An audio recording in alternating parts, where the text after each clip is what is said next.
Double J, Jeff Jarrett, here to tell you a little bit about the nonstop savings happening over here at SaveWithConrad.com. Are high credit card balances holding you down on the card? If you're looking to give a guitar shot to your credit card debt or give your home the push it deserves with some upgrades and remodeling, you need to go to SaveWithConrad.com. That's right, SaveWithConrad.com. Conrad and his team are routinely helping My World listeners save $500, $600, $700, even $800 a month. Oh, did I mention you get to skip your next 2 house payments? Take a cue from the last outlaw, because if anybody knows how to get the bag, it's me. Strut on over to SaveWithConrad.com today and see how much money you can save for free. That's right, it's SaveWithConrad.com. NMLS number 2129, equal housing lender. SaveWithConrad.com. Hey, it's Conrad Thompson, and we're listening to 83 Weeks with Eric Bischoff. Eric, what's going on, man? How are you, dude? I'm doing great. Clearwater, Florida, visiting the family, hanging out with WayJ, and on my way to Las Vegas tomorrow morning for another fun weekend. But yeah, doing great, man. Happy to be here. Wait, you're going back to Vegas? Are you setting up a second residence in Vegas? What's going on? I kind of feel like it. I haven't been home since last Wednesday, so this is a week on the road for me, and I'm grateful for you guys being flexible. I'm able to squeeze these in, but yeah, I had no idea I was heading back to Vegas from Florida, but indeed I am, and I think I'll be home Sunday, so be able to settle in for a couple days. Well, of course, the entire wrestling world is talking about all the news and notes from the past week. Our plan today was to talk about Dustin Rhodes, but there's so much going on, Eric, that I think we're going to have to call an audible. We'll talk about Dustin next week. What's catching your eye today? I mean, there's so many different news stories popping up left and right. I want to get your take, but I want to start at the very top of your priority list. What's the biggest news in wrestling, at least from your perspective this week, Eric? I think it's The Rock and his involvement / lack thereof and the controversy surrounding it. I find it really interesting that Rock, commented to Dave LaGreca in one of Dave's most recent rants. It was really interesting, but I think the whole scenario, the way it's playing out, especially with the people involved, you wouldn't expect a guy like Rock to engage necessarily in the controversy, but he's clearly shown he's not shy when it comes to engaging with social media. It really has been an interesting study in WWE this last week or so. Let's talk about The Rock's appearance on Pat McAfee Show. That does have a lot of people talking. He came on the show Tuesday after WrestleMania and gave his pitch for Cody Rhodes to turn heel and said why he didn't appear at WrestleMania 41. The exact quote is, "I was an advocate of that. Not turning Cody heel soon, but down the line. I like the idea of that. And this idea of way down the road, you give him a reason to turn, not based on titles, but it's his soul. And what that means, that affects generations."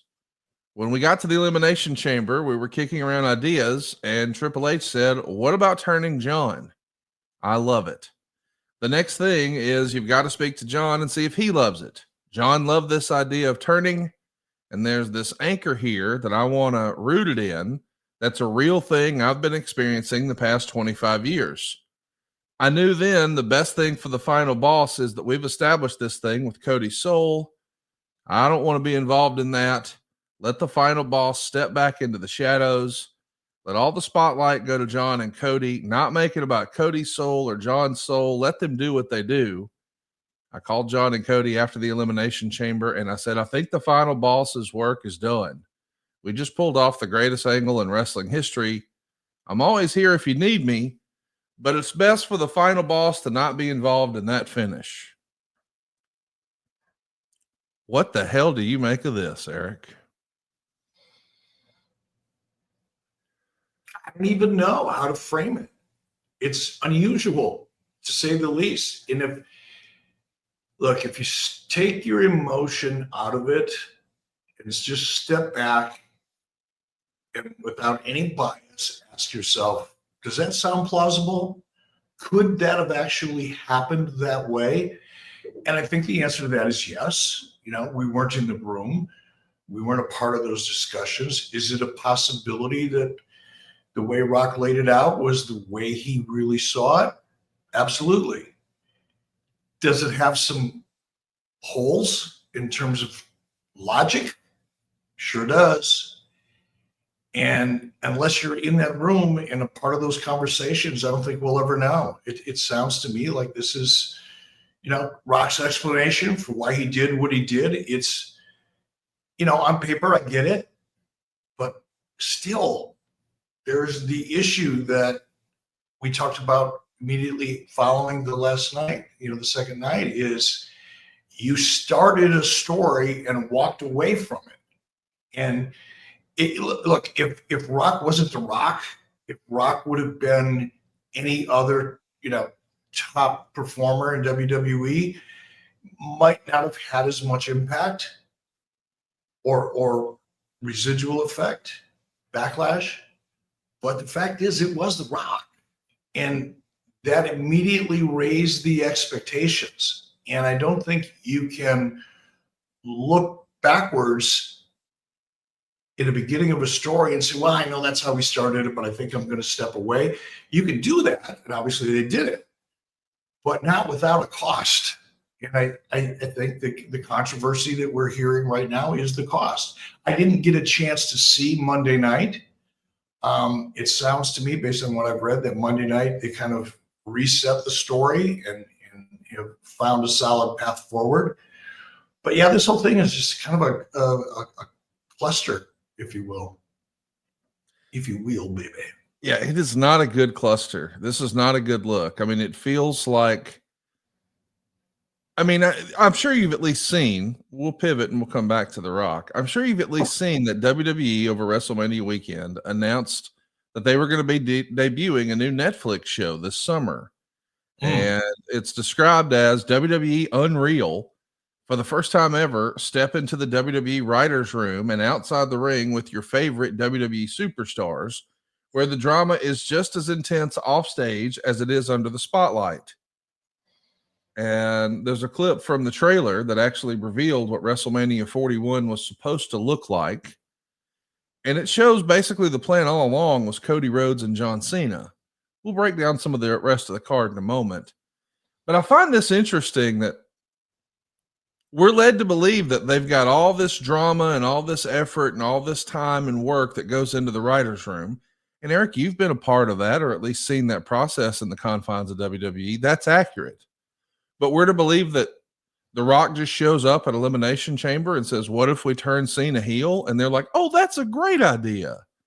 Like that to me, how do I reconcile either The Rock drops in and we just have to drop everything and do what he wants to do, or the writers aren't really doing anything. Either way, this is a bad look. This is inconsistent with what we're presenting to the audience. Two things can be true at the same time in this case. And I have been a part of a lot of writers' rooms to a certain extent in WWE, a much lesser extent in WWE, obviously. But look, that's what makes wrestling so unique, is that you can have a solid plan. You could have planned weeks or months in advance. Absolutely the best creative you can imagine laid out well in advance, in detail. Doesn't mean it's not going to change. And it can change for any number of reasons we've talked about a million times. Injuries is the most obvious one. Contractual disputes is another one. These are situations I personally have experienced. Family emergencies that take somebody out, personal issues that oftentimes back in the 90s and early 2000s took talent out.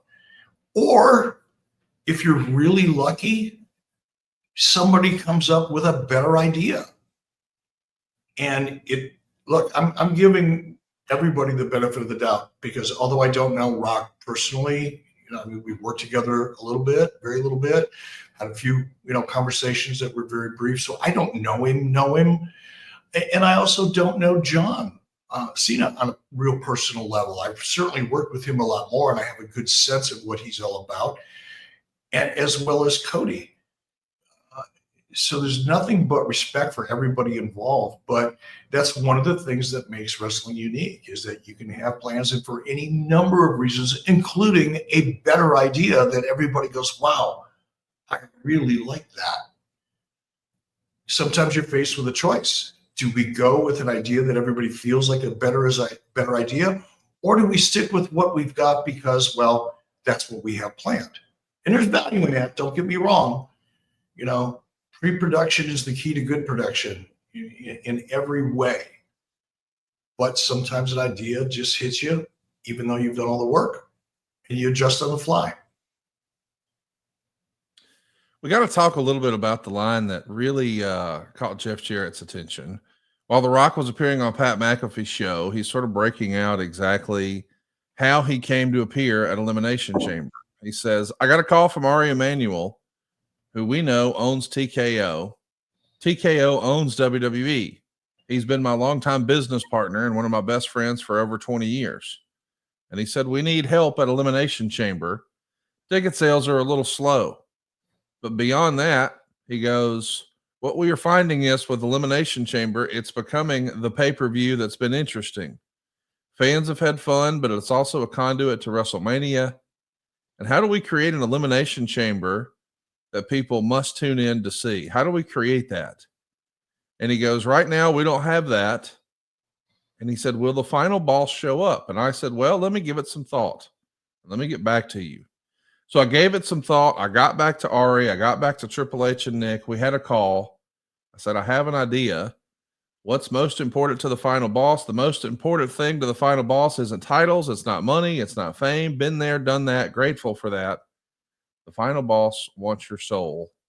So that's how we got going on this idea, but it lasted for exactly one show, and it didn't pay off at WrestleMania like a lot of people assumed. I mean, The Rock's involvement in the John Cena Cody promo at Elimination Chamber led to the historic turn of John Cena and the WrestleMania main event. So I do think it is what I might call a logical leap for fans to believe, since The Rock was the catalyst that turned John Cena heel.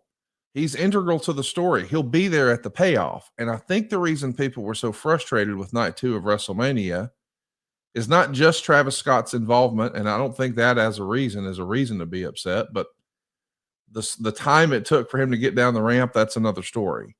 But I think there was an expectation that if Travis Scott is here, because we last saw him with The Rock, we're going to see him. And to me, this felt like you do this bad gangbusters, awesome NWO angle, Eric, at the Bash at the Beach in 1996. But at the next pay-per-view, when we're expecting Hulk Hogan in his all black and white, gear to come out as Hollywood Hogan, instead it's just Ed Leslie, the guy we always see sort of tagging along. Here comes Ed Leslie, and he takes 3 minutes to get in the ring, and we're all looking around like, okay, we got it. We see him. But where the hell's Hogan? That's the way I felt, and that's the closest analogy I could make to this, because I do feel like fans, I don't think they hate The Rock. I think they're just frustrated that he wasn't there. What say you? Clearly, it's funny how difficult it is to manage expectations. I mean, as a producer, promoter, whatever you want to call it, you need and want to promote the hottest thing that you can, and you want the expectations to be as high as they can be, especially for something like WrestleMania. But there's a cost associated with that, and you have to manage those expectations and meet / or exceed them. In most cases, WrestleMania always does, because it's just such an amazing spectacle in and of itself. And then you have, the matches and the stories that get propelled forward. But you also have to manage your expectations. And if you're going to take the risk, and that's what this was a creative risk, according to Rock, designed to really put some steam on Elimination Chamber, which they did. And they raised the expectations, and they failed to meet them based on the creative expectations that they set. They failed to meet them, and this is the result. It's, I think, probably more online chatter. Obviously, I think the mainstream audience, while I would agree, probably left a little Eric Bischoff is on location in Clearwater, Florida, and maybe he's having an equipment malfunction. And hey, if you've ever had an equipment malfunction, then you understand how important it is to rock with Blue Chew. Have some better sex with Blue Chew, why don't you? Blue Chew is the original brand offering chewable tablets for better sex. And now Blue Chew's got a combo so strong, it's going to knock your socks off. We're talking Blue Chew Max. It's arrived and it's combined the active ingredients of Viagra and Cialis into one chewable.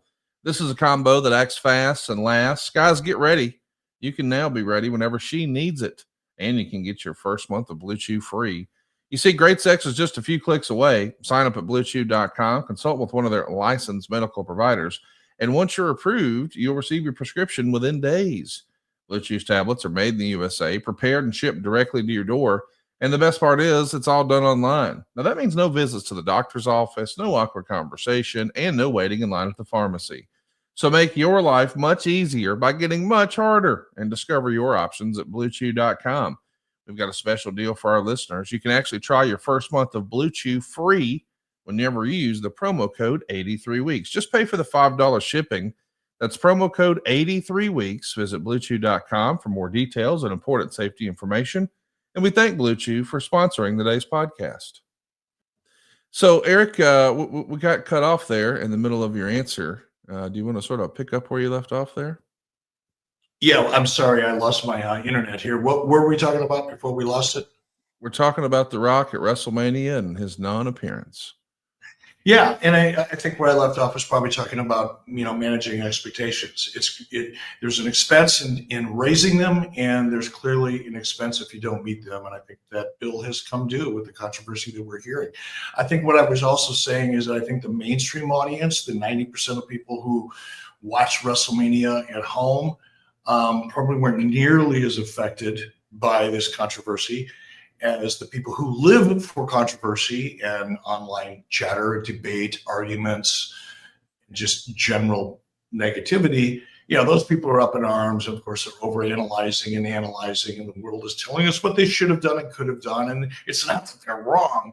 It's just that I think the smallest percentage of the audience is making the biggest noise about this.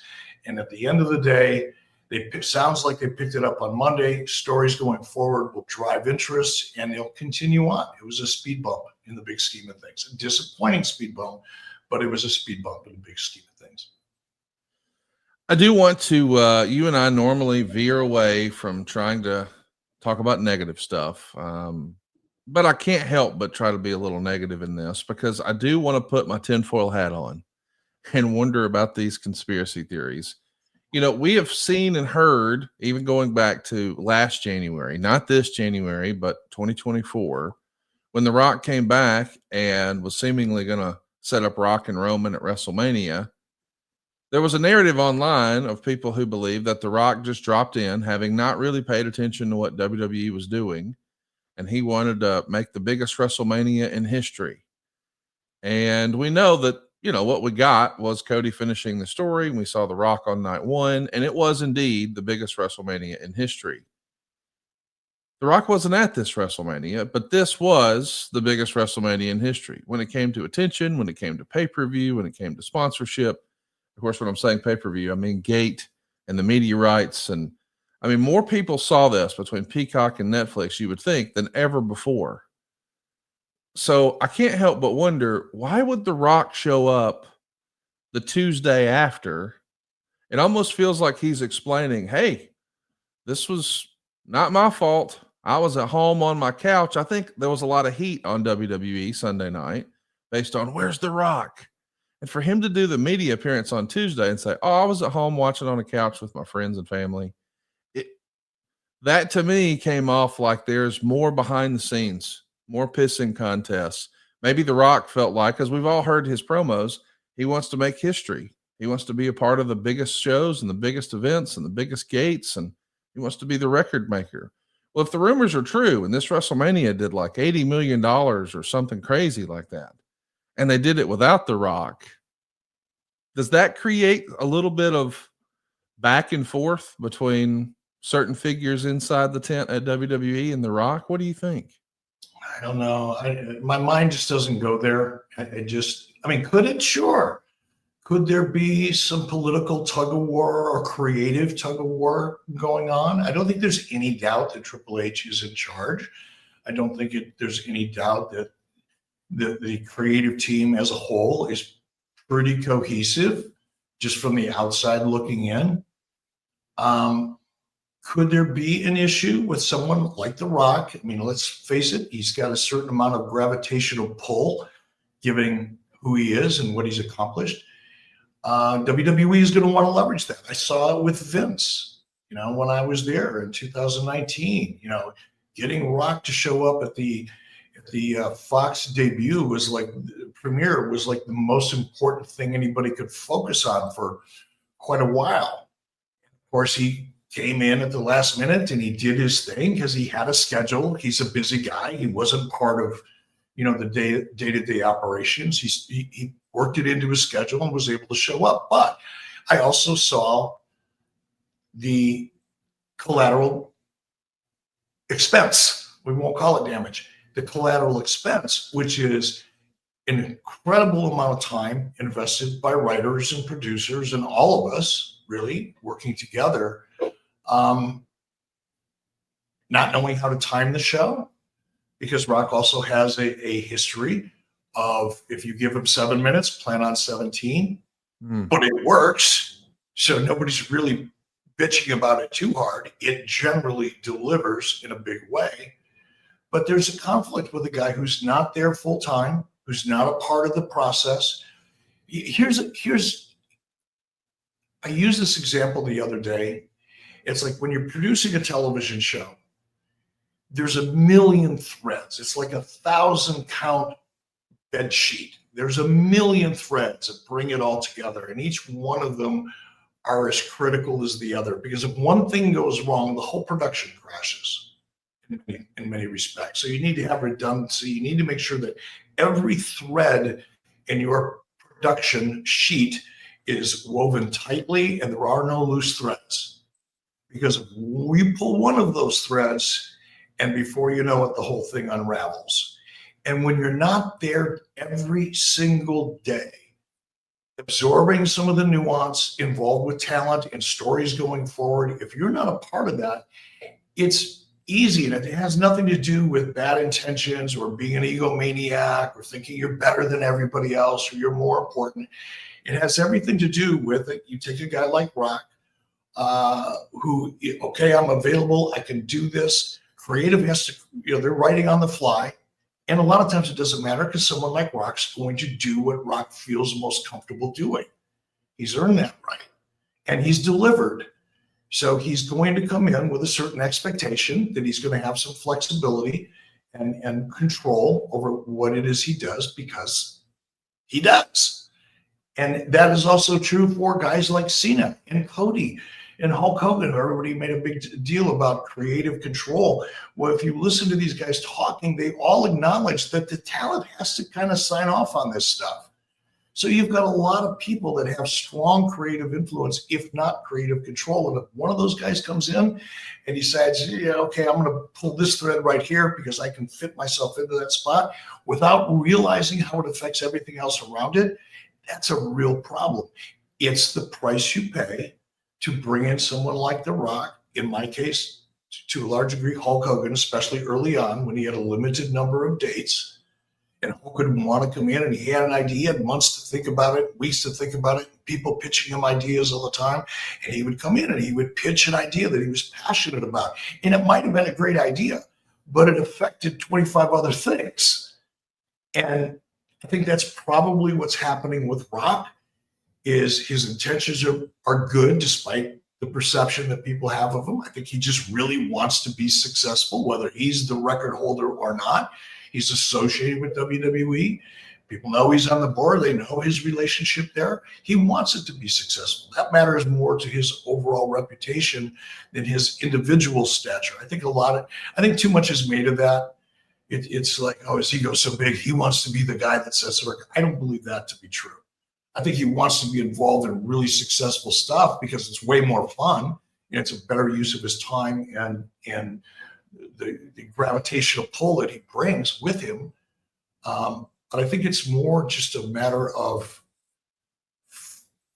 being totally aware so that your presence doesn't disrupt. And I think that's what's happened here. Communication's probably part of it. Like I said, Rock not being there full time is probably part of it. It's tough to just drop in and then drop out. It's a tough way to do business for everybody, including Rock. I can't help but feel like what you said a few moments ago, as soon as you started, is being challenged. What I mean is, you said something along the lines of, hey, we all know Triple H is the boss. He's in charge. I don't know if that's true. I know day to day that's true.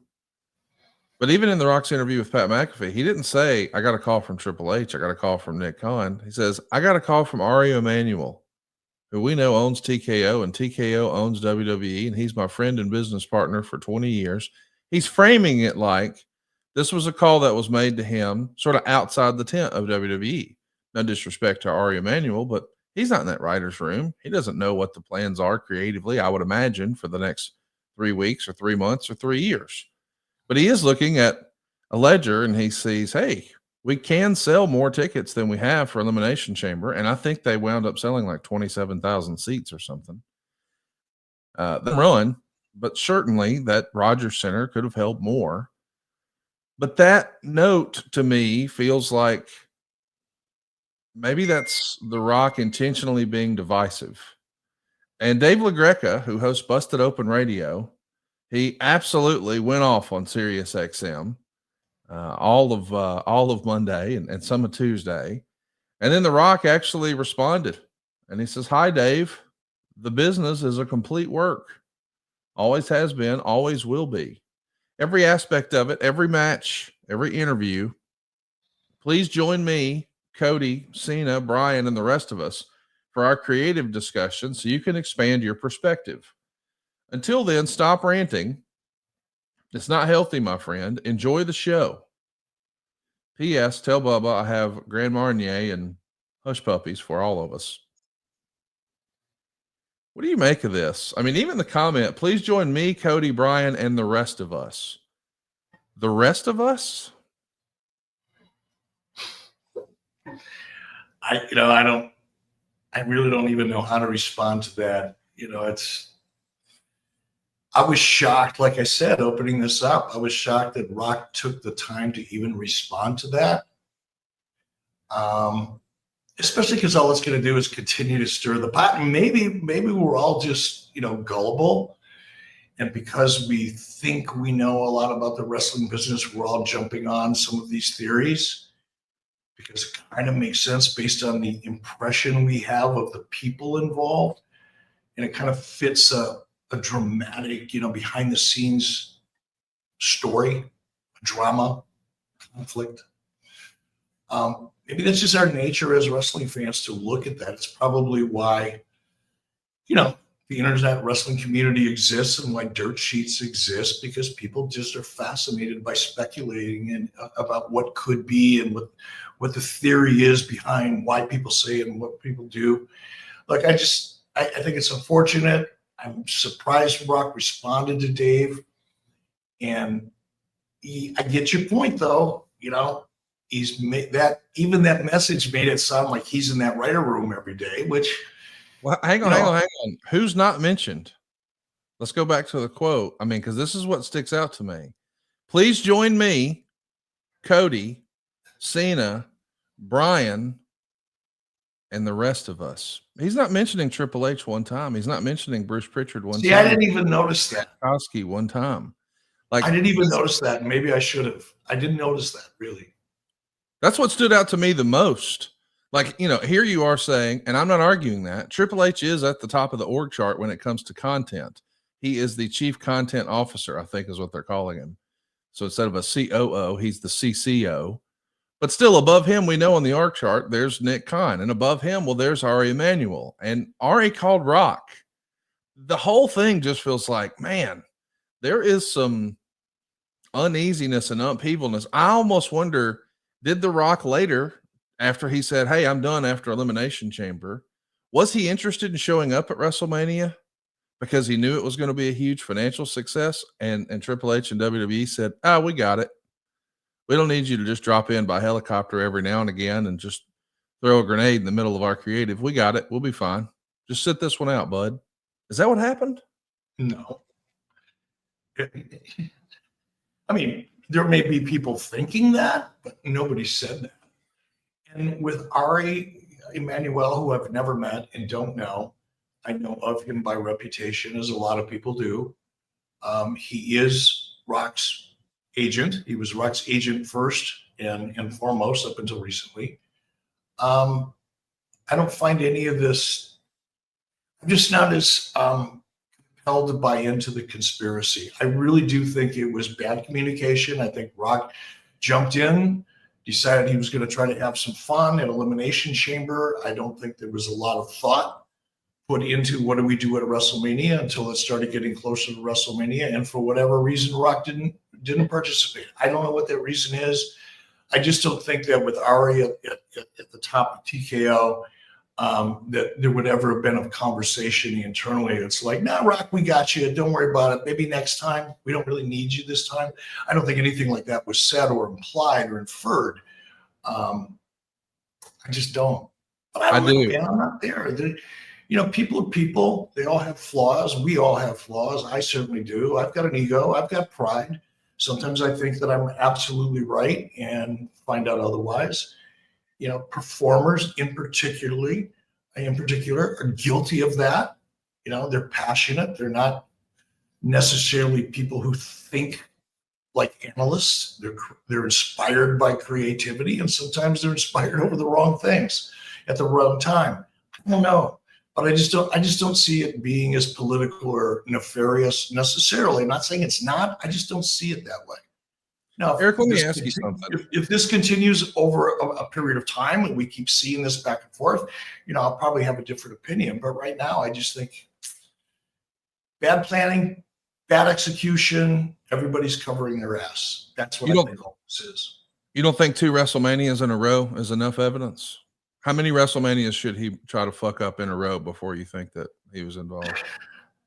All right. Listen, I'm asking that tongue in cheek, but I do want you to. I'm gonna ask a question here, and you're gonna immediately get defensive. I want you to not immediately take a defensive position, and I want you to really listen to the question before you decide to have a visceral reaction. I want you to think back to your WCW days, and you had a creative team, you had a committee, whether it was Kevin Sullivan or whoever else was involved. You had a committee. And you guys have worked on creative tirelessly for several days, perhaps weeks, maybe months. And every now and again, the biggest draw in the history of the business would show up and have a legendary comment about that creative on the day of the show. He'd stroke that Fu Manchu and he'd say something along the lines of, "That doesn't work for me, brother."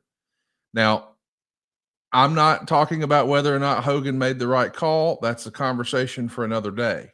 I am asking you, whenever Hogan would use that creative control card and stroke that Fu Manchu as often or as infrequently as that happened, how would that move by Hogan and that reaction by Hogan be received by the rest of the writing team? That writing committee in WCW, when Kevin Sullivan was given the note back from Hogan, "Hey, we know we've built this pay-per-view for 6 weeks or whatever it is, but Terry says that doesn't work for me, brother. What else can we come up with?" How did the team in the writer's room on the day of where he drops that grenade, how do they respond to that? By the way, that happened not exactly the way you laid it out and not as cut and dry as you laid it out, but that type of thing happened often. It's why I spend so much time talking about, the best laid plans of mice and men, no matter how great it looks on paper, is subject to change for any number of reasons. And in my case, flashing back to WCW, I'm not defensive about this at all. It's a great question. And I've experienced it, a lot of it. So I feel qualified to answer it. In WCW's case, what would happen if we had been working on it? First of all, if we had been working on a plan for weeks and months, the general idea of that plan, the premise at the very least, and probably the finish involved in it, would have been discussed with Hulk in particular because of the nature of his contract and his limited schedule. We had to know in advance, especially early on, as best we could, what we were doing, who we're doing it with, and what the outcome would be. 3 things that we had to know. Now, there's a lot of stuff in the middle that we would figure out as we went over a period of time, but the basic tent poles of an idea would have been discussed. It's not like everybody sits in a room, comes up with an idea, and then sends it over to Hulk to see if he liked it. That wasn't the process. Hulk would have been involved incrementally throughout the whole period of weeks or months, whatever the time frame would have been. Now, I think a fair or more practical question, because it happened, was what happens when, even though there's been all this communication,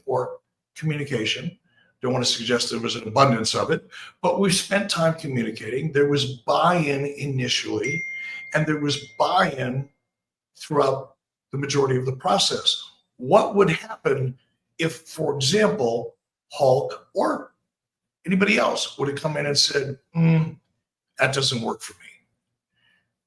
Okay, tell me why. That would start the conversation. If there's a reason why all of a sudden it's not working, let's figure that out if we can. Sometimes you can very easily. Sometimes you can't. That takes you to another issue. But for the most part, that never happened. With the exception of 97, when we were when we were presented with a set of circumstances we didn't anticipate. Not going to litigate that again here. We all know the story. But with the exception of that evening, I never once was in a position where Hulk or anybody else had agreed with a story that had been laid out fundamentally, and then came in at the last minute and changed their mind. What we would do once we asked the question, okay, going back to the example, it doesn't work for you, brother. Okay, tell me why. We would address the why. And at that point, it would become a pretty collaborative effect or reaction, meaning the writers, producers, bookers, whatever you want to call them, my team, myself, Kevin, depending on the talent involved, perhaps the talent that Hulk would be working with would get involved. Hulk would be involved. We'd try to figure out a solution to the why. And 999 times out of 1,000, we did. Now, you can argue it was a better idea because of the challenge. Hulk or somebody else threw a flag, or perhaps it wasn't. But that was the process. It wasn't, like I said, we didn't spend months or weeks even laying something out and present it the day off and go, what do you think? That didn't happen. Well, they didn't lay out any ideas for months and weeks to The Rock for him to approve. So I feel like you took a sidebar there. I want to repeat my question. When the Hulkster would stroke that Fu Manchu and say, that doesn't work for me, brother. And now that message goes back to the writing room. And now it's pay-per-view day. It's show day. The hay's in the barn. The tickets have been sold. The pay-per-view buys have been made. We've got their money. And now we're going to change the story. And as you know, Eric, I think a lot of our listeners sometimes think you can change one guy in one segment and it only affects that one guy in that one segment. You know that's not true. It affects the entire show. If you change one segment, you change everything else on the entire show by some sort of ripple effect. How would Kevin Sullivan and company feel when everything they've been working on, day of, nope, now it has to change? Is that a positive thing? Are they looking forward to that? Or is it a negative reaction? I'm just asking. It depends. If the solution to why it doesn't work for me is a better idea and a better outcome, everybody would be thrilled to death. If it's just an absolute brick wall, they're going to be frustrated. Do you think The Rock at WrestleMania was a better idea? What happened this year at WrestleMania was a better idea, or was it a brick wall, in your opinion? I don't think it was a brick wall, but I don't think it was a better idea. There's no chance it was a better idea. It would have been a better idea not to involve Rock at all. Yes. That would have been a better idea. Unless there was a commitment to be a part of the end of the story, then there's no reason to be a part of the beginning of the story.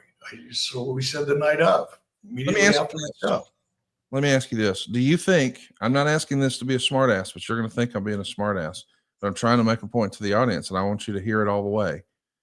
Do you think Triple H called Ari Emanuel and said, will you call The Rock and see if he'll come to Elimination Chamber for us?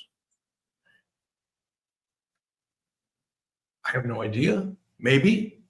I doubt it. But I do think a plausible scenario would be Ari, Nick, Triple H, probably Bruce, any number of other people associated would have had a meeting and said something to the effect of, how are we doing in Elimination Chamber? If the response came back as soft, we're not doing as well as we thought we would or we could, then I think the next natural step would be, what can we do? Somebody throws out a Rock card and Ari picks up the phone and calls Rock. I've seen that scenario play itself out hundreds of times in WWE and WCW. So I think that's probably more plausible than a Triple H picking up the phone and calling Rock saying, hey, buddy, we need some help. Could you come and help us out? I don't see that, but I see Ari doing it as his agent and business partner. I'm just saying, I don't believe that this was a Triple H call. I think that The Rock was called by Ari Emanuel, or he called Ari, or whatever.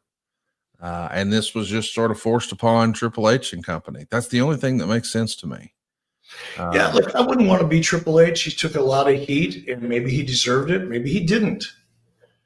I think the politics are pretty obvious here, and I think again, because of who Rock is and the gravitational pull and the success that comes with him, generally speaking, I think there was an accommodation made that they wished they wouldn't have made because it wasn't well thought out or executed. I want to show you how fans are reacting to this tweet from Dave LaGreca. Everything The Rock does is overanalyzed by fans, but one of my favorite follows on Twitter is the Andrew Dice Clay, and he posted this with regards to The Rock's tweet today. The Rock knows what he's doing with that line. Of course, the line being, Dave, feel free to join John, Cody, Brian, and the rest. Doesn't feel like he's too shy about flexing who The Rock is and his power. That's the way fans believe it and perceive it. And no matter what they think, I don't know that you saw this, Eric, but WrestleMania 41 did not make Netflix's global top 10 chart, meaning neither night of the event ranked among the most watched shows on the platform. And I have to admit, that blew me away to think that this was shown on Netflix in the UK, Canada, India, Australia. Like, it felt like to me, this being the first widely available WrestleMania like this, with all the attention that WWE has had over the past 12 months, it felt like this was a shoe-in to be one of the most watched things on Netflix, but it didn't crack the top 10. Are you surprised by that? And do you have any takeaways from that? I am surprised. I was excited to see what WrestleMania was going to do, and when the number came in, I was surprised. It landed where it did. Do I have a take on why? I think WrestleMania is obviously part of pop culture and has been now for however many years, decades. 40. And while it's not the Super Bowl necessarily in terms of public interest in the United States, it's probably close in some ways. But outside of the United States, not so much. And I think the big bump that I expected from WrestleMania was not so much the domestic audience. I didn't think Netflix was going to have a big impact on the domestic audience, because the domestic audience has been able to get and stream WrestleMania for quite some time now on Peacock previously. So I didn't see a big jump in the US, but I really thought that the international bump would have been much more significant than it is or was. I'm kind of surprised too. I just assumed that it would have been. I mean, they're of course touting the social media impressions and things like that. They're saying that there's 1.1 billion views, but I know for sure that this year the Super Bowl had 127 million viewers here in the United States. So it's much bigger than WrestleMania domestically. But the rest of the globe combined, Eric, only 62 million people watched it. Now, I know I just said only in front of 62 million, but it is the rest of the globe. I think when it comes to WWE, that's inversed in that, yes, it's a big deal in America, but cumulatively outside of the confines of the continental United States, WWE is bigger than it is just domestically here in the United States. I don't think the same thing is true with the NFL. I think the NFL is huge here domestically, but just not nearly as big internationally.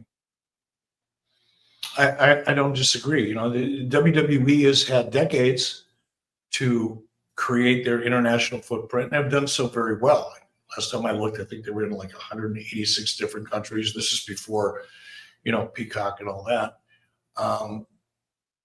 It's a massive international footprint and has been for a long time. I just don't think that international audience feels the same way about WrestleMania as the domestic audience, because WrestleMania hasn't been promoted heavily for 3 decades internationally the way it has been here in the United States. I just don't think the appetite is quite there. We're used to kind of a cause and effect. If you look at your television ratings, you can figure out a formula to kind of predict where a premium live event or a pay-per-view is going to end up. In this case, we didn't have that. This was a first for WrestleMania. And the only answer I have is just the appetite isn't there internationally, even though there's a bigger audience necessarily for WWE and has been for quite a while. I just don't think the appetite for WrestleMania is quite there yet. I think that will continue to build over time. How do you think Netflix took this? Like that, we know they've made a substantial investment in WWE. There's no denying that Netflix has pushed all their chips in and they've went all in, so to speak, on WWE, paying more than anybody ever before has for that. And then WrestleMania didn't crack the top 10. I'm not trying to be negative, but I am saying, I think if I was writing such a big check, I'd be like, wait a minute, how much did we pay for the things that did come in the top 10? Like, if WrestleMania is not going to be in the top 10, is WWE ever going to be in the top? What would your reaction be if you were WWE hearing, wait, it wasn't in the top 10? Would you feel pressure to over deliver for Netflix, or is it just another day at the office? Neither.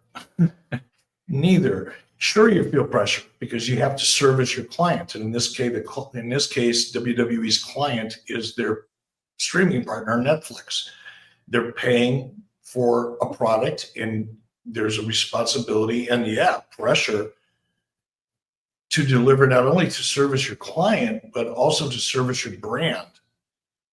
Now, you asked the question, how would I feel if I was a Netflix executive? That all depends on what their strategy is. I don't know this clearly.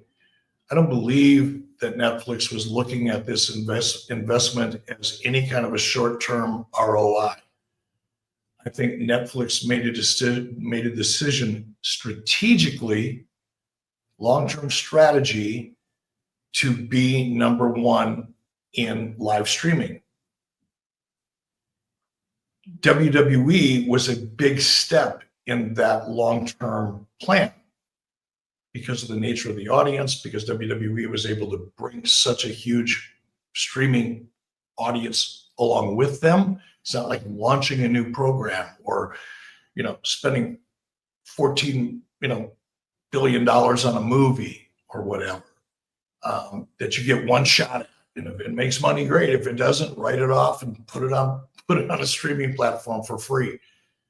I think the business model with Netflix, and again, I don't know, but it's just kind of common sense to me that if you're a streamer and you've made all your money in original content, because Netflix over the last 15 years has spent 10, 12 years, has spent a fortune buying everything scripted. Several years ago, when I was still in production, it was like you get a meeting with Netflix. If you've got an outline for a good idea, you're going to sell your show. I mean, they were buying everything. The budget for the Hulk Hogan movie was in excess of $85 million for one movie. So I think they saturated that market. They've done such a great job with original content. They have such a vast library of original content that they own. Their next step, business-wise, is sports and live streaming.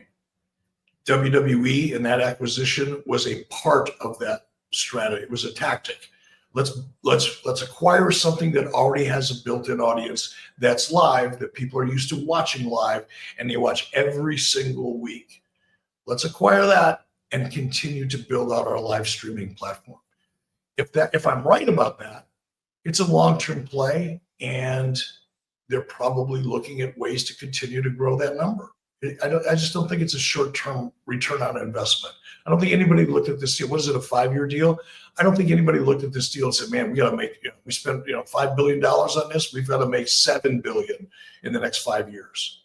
I don't think that's do they want to? Sure. But I just don't think that's the strategy.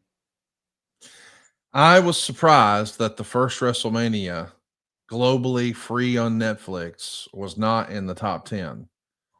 But I know it's not just me when I say that it feels like this winter lasted for F and ever. The weather is finally changing. And you know what? We think it's time for a wardrobe change too.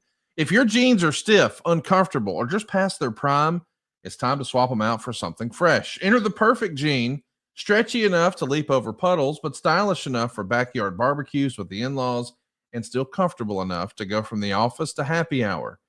Is this just the magic of warmer weather, or have I finally found jeans that don't fight back when I move? Maybe it's both, but either way, it's all I'm wearing this season. And I've hooked a lot of people up with the perfect jeans. We're talking over 30,000 men who've rated the perfect jean 5 stars, because you should never sacrifice comfort for style. They've got the perfect lineup to keep you looking sharp and staying cool. They've even got buttery soft tees that make your arms and your chest pop. They'll even help you hide that beer belly. They got comfort shorts that give you your thighs the liberty that they deserve. I'm a big fan of these products. You're going to love the way they feel. They've got over 5,000 options of waist and length sizes. They've got different washes. They've got trendy fits, but here's what they all have in common. They're all super soft. They're all super stretchy, and they're still durable. They really are the perfect jean. This is great, especially this time of year where it's cool in the morning, but it warms up in the afternoon. I mean, how do you dress for those days? If it's 30 when you leave your house, but it's 75 when you come home, you need the perfect jean. Think of them as like your tag team partner. And for a limited time right now, our listeners can get 15% off their first order plus free shipping when they go to theperfectjean.nyc or just Google the perfect jean. But be sure to use our code 83Weeks15. That'll get you 15% off. It's finally time to stop crushing your balls in those uncomfortable jeans. Go right now to theperfectjean.nyc. One more time, our listeners get 15% off their first order plus free shipping, free returns, and free exchanges when you use the code 83Weeks15 at checkout. That's 15% off for new customers at theperfectjean.nyc with the promo code 83Weeks15. And after you purchase, they're going to ask you where you heard about them. Please support our show and tell them we sent you. Fuck your khakis and get the perfect jean. So listen, everybody's talking about WrestleMania and all the headlines that have come out of it. But there is one piece of business that I think jumped off the page to me off of Logan Paul's podcast. He revealed that he and his team at Prime actually offered Stone Cold Steve Austin $1 million to wear a Prime bottle costume at WrestleMania 41. Of course, he says Austin turned it down without hesitation. Logan was even quoted as saying, "Bro, we offered Steve $1 million to be in the Prime bottle. He didn't do it. Oh, he's not the guy. I don't care what the number is. He's not getting in that bottle ever." The absurdity of Stone Cold Steve Austin driving a four-wheeler down to the ring as a Prime bottle, I can say that would have been hilarious. Thank God for you, Dave Silva. Lord bless you, Dave Silva. But $1 million, Eric, would you have dressed up like the Prime bottle and driven the ATV down to the ring, maybe not crashed into the guardrail, and announced the attendance on Sunday if given the opportunity for 7 figures? Because I would. I mean, I probably would, but not probably. Who am I kidding? Yes. But not if I was Steve Austin. He doesn't need the money. Agree. And he'd never live that down. By the time he pays taxes on it, it's $500,000. He would have killed his character for $500,000. I get why he didn't do it. I'd have done it in a heartbeat. By the way, shout out to Logan. I don't think he believes there was any chance it was going to actually work, but he knew, hey, I'll still get to talk about it after. People will talk about it. I'll get some headlines. I'll get some free buzz. I enjoy Logan Paul and his approach to business. I do want to talk a little bit about Joe Hendry. That's been a big debate. I mean, even Dave Meltzer is saying, hey, point out at any point in history where you've seen a world champion for a promotion get squashed on another promotions program in 3 minutes. And of course that doesn't exist. But Joe Hendry says when he was on Busted Open, do you know what CM Punk told me? We had a great conversation afterwards, and CM Punk told me that's exactly how it should have gone. And if it had gone longer, I think it would have worked out worse for me. There's no shame in losing to a legend like Randy Orton. I want to remind everybody, as folks are dunking on Joe for losing to Randy Orton, Triple H famously got squashed by the Ultimate Warrior, and it didn't slow his career down. He was just fine. I don't think this is that big a deal in the scheme of things, but the idea that it's a big talking point makes me wonder, could this have a negative effect on Joe Hendry's relationship with the fans or with TNA? Or does anything change negatively at all? Or is it all just positive? Because I just think back about all the silly stuff we've seen at WrestleMania through the years. I mean, I think Randy Orton wrestled Bray Wyatt on a canvas filled with worms at WrestleMania a few years ago. And we seemingly have moved on from that and said, okay, let's just block that out of our mind, how silly that was. I don't think this is the end of the world for Joe Hendry. Am I wrong? No, you're absolutely right. And I read some of the comments and saw some of the interviews that Joe has done. I mean, first of all, he's a pro. He's smart. He had a great opportunity, and he not only handled it well in the ring, he's handling it really well outside of the ring, which to me tells me everything I need to know about him as a pro and somebody that I would want on my roster. I think the people who are making a big deal of this, the Dave Meltzer acolytes out there that try so hard to pretend that they understand something about the wrestling business that the average fan just doesn't understand. That's what galvanizes them together. These low frequency thinkers who've never really done anything or will ever really accomplish much other than being really active in the internet wrestling community and sharing their take on what should and shouldn't have happened with Joe Hendry, and, you know, looking back in history and trying to find a similar situation is the dumbest low-hanging fruit, low-frequency thinking that one should come to expect on the internet. I think Joe had a great opportunity. I think Randy did a great job with Joe. I think Randy did more for Joe Hendry than anybody else has individually up until this very point. Joe's future is very bright. Unlike the people that have a different take on this whole thing, their future is what it is, and they'll be on the internet, you know, claiming to know about professional wrestling and communing with Dave Meltzer for the rest of their uneventful lives. That's their world. That's who they relate to. That's the kind of thinking that attracts them, like moths to a flame. You know, if you can start talking about what should have done and what was good for Joe's career and not good for Joe's career, and I can't believe they squashed him in 3 minutes. He's on a rocket ship. Now, it may be a slow rocket ship. It may not be the speed of light. But Joe Hendry made a name for himself at WrestleMania, and he'll continue to build on that. More importantly than anything else, he not only did a good job in the ring, he's doing such an outstanding job outside of the ring. And his head is on straight.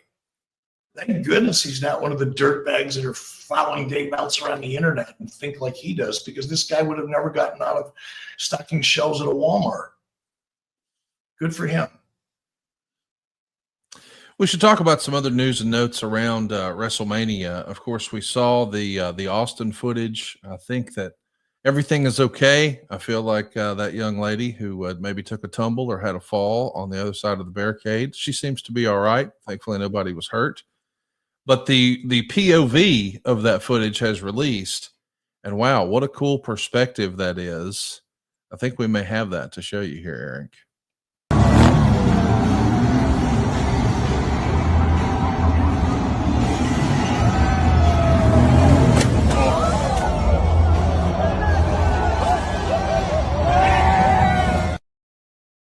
I almost feel like we're People are wearing pigs. those Apple goggles right there. Like, I mean, it was coming right at you. I love your takeaway was what was at their feet. That was the biggest takeaway. These people are sloppy, man. I wouldn't want them over my house at a party. Can you imagine what they do to an Airbnb? Oh, right. Oh my goodness. Goodness gracious. Listen, we also saw some other headlines coming out of the weekend. One of the biggest ones was a discussion about Liv Morgan. And I know that there's been a lot of folks who have pointed to Mickie James' comments recently on LFG. She was critical of some of the apparel and attire and costuming that some of the women of today wrestle in. Maybe she feels like their quote unquote butts are hanging out too much or something like that. Well, we know that Liv Morgan showed up fairly scantily clad at WrestleMania, and this feels like it's created a debate online about whether or not this is good for the women's revolution. I mean, even WWE superstars took to Twitter to talk about it. We saw a tweet from Zoe Starks who says, I grew up believing women had to fight twice as hard to earn respect in this business. Is this sports entertainment or OnlyFans? Evolution? Question mark, question mark, question mark. I mean, I realize that, you know, this is not our place to say. We're a couple of dudes. But I do think this is a conversation that is happening in women's wrestling right now. What's good for business and what's best for business long term. I mean, clearly Liv got a lot of social media attention and a lot of chatter with her outfit. She knew that would be the case. So if you're courting attention from that regard, I get it. But I also sort of understand, hey, we're trying to move past the Divas division. We're trying to be taken seriously. And I wonder, you know, if Cody came out wearing gear like Liv Morgan was the other day with his ass hanging out, everybody would be like, now, wait a minute, what the hell is going on here? And I think that presents a double standard in wrestling. Where do you land on this, Eric? Is there a line? And are we supposed to decide that, or do the performers decide? The audience decides. That's how it works. It's entertainment. And I don't disagree necessarily that there's a line where it becomes distasteful. And look, I love half-naked women as much as the next guy. I'm not taking any kind of moral position on it. But if you step back and, you know, okay, we're talking about wrestling, obviously. We're talking about Liv Morgan and WWE and WrestleMania in this case. But if you look at any other form of entertainment, you've seen Dua Lipa lately? Do you know who Dua is? Mm-hmm. I mean, it is what it is. The music industry, the entertainment industry is getting more and more provocative in every way. I think it's more of a reflection of the culture than it is necessarily an isolated issue within WWE or even within wrestling. It's a reflection of the culture. That's where the culture is going. And if you skate where the puck is going instead of where the puck has always been, you're going to be bumping up against that line of good taste, because that's what pop culture does. I don't think about it any more or less than that. If that's the direction of mainstream entertainment, which it is, if that's you got actors and actresses showing up at the Golden Globes in see-through dresses. Yeah.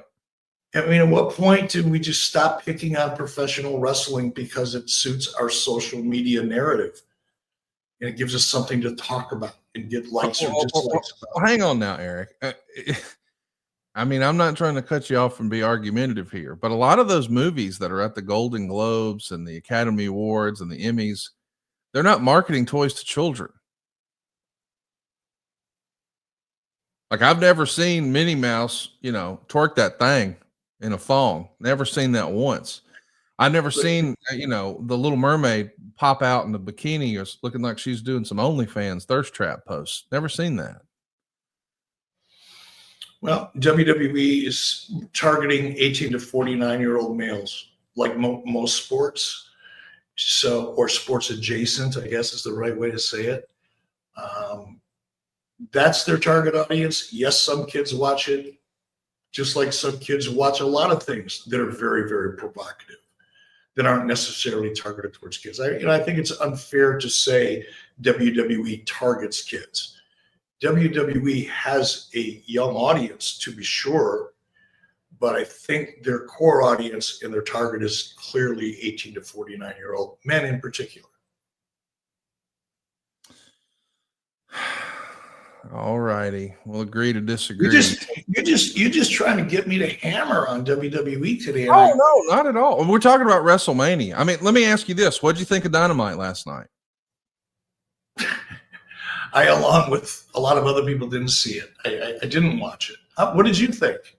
I thought it was a good show. I've always enjoyed whenever they do shows from New Orleans. I love that they had your man, Master P, on there to start the show. Master P, who you took a bunch of shit for. I do find it hilarious, and the irony that 25 years ago when he was hot. So many AEW hardcore fans have just ridiculed, and I'm one of those AEW fans who have, but a lot of these other fans have ridiculed everything you've ever done. And they would always point to, look at when he gave Master P all this money. Oh, what a flop that is. Nobody gives a shit about Master P. And then when he comes out on Wednesday night, woo, Master P. And it's like, Eric was doing that 26, 27 years ago when No Limit was putting out a platinum album, or at least a gold album, literally every Tuesday. It is a different business, but I love Master P. I know you do too. He didn't have the best. He didn't have the best looking punches on Wednesday. I will say that. But I think that's P. That street cred. Whatever you had left, gone. Don't throw a punch if you don't know how to throw a punch. Well, listen, seeing Master P made me nostalgic. I mean, you had Samoa Joe out there make them say, I heard some people hitting the hootie hoo.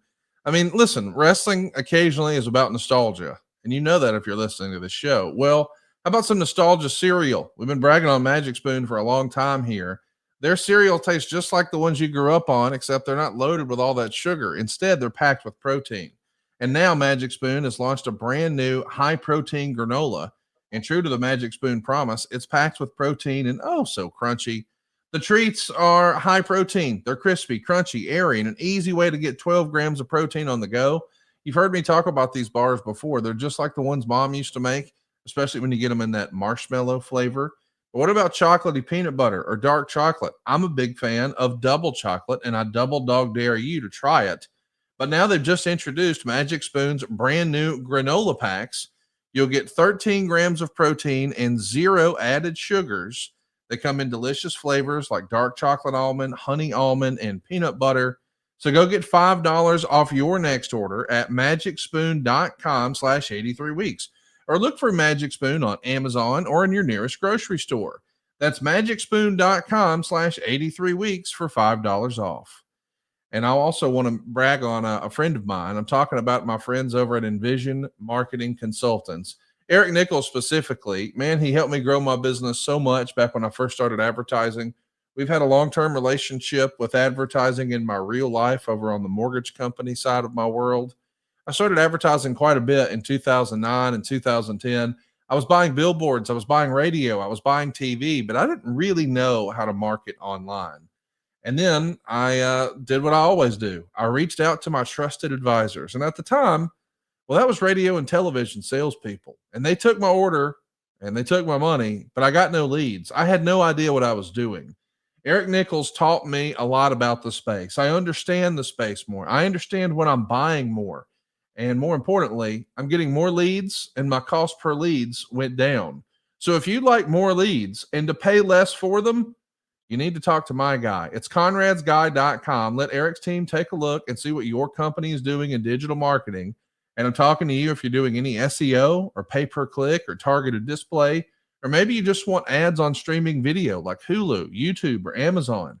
If your company's doing any of that or you want to do some of that, go right now to conradsguy.com and let my man Eric take a look. They've got decades of experience, but most importantly, they're staying on top of the technology, and they're always optimizing your campaigns. That's really the trick. Like, we've all heard this word. It's almost a buzzword over the last few years. Oh, the algorithm. Listen, man, you know your business inside and out. What the hell do you got time to do spending on the YouTube algorithm? Like, how can you be on top of the YouTube algorithm and on top of your business? You can't. Something's going to suffer. Focus on your business and let Eric worry about optimizing your campaigns. He can help you with your B2B, your retail, your food and beverage, your manufacturing, your nonprofits. Man, if he can do it for my freaking mortgage company, he can do it for you too. Go right now to conradsguy.com. You're going to love working with Eric Nichols and Envision Marketing Consultants, where smart but simple marketing drives results at conradsguy.com. Eric, there's so much to talk about in the shadows of WrestleMania. And, you know, I just made the analogy of the comparison, rather, of your use of Master P in WCW versus him making an appearance in AEW.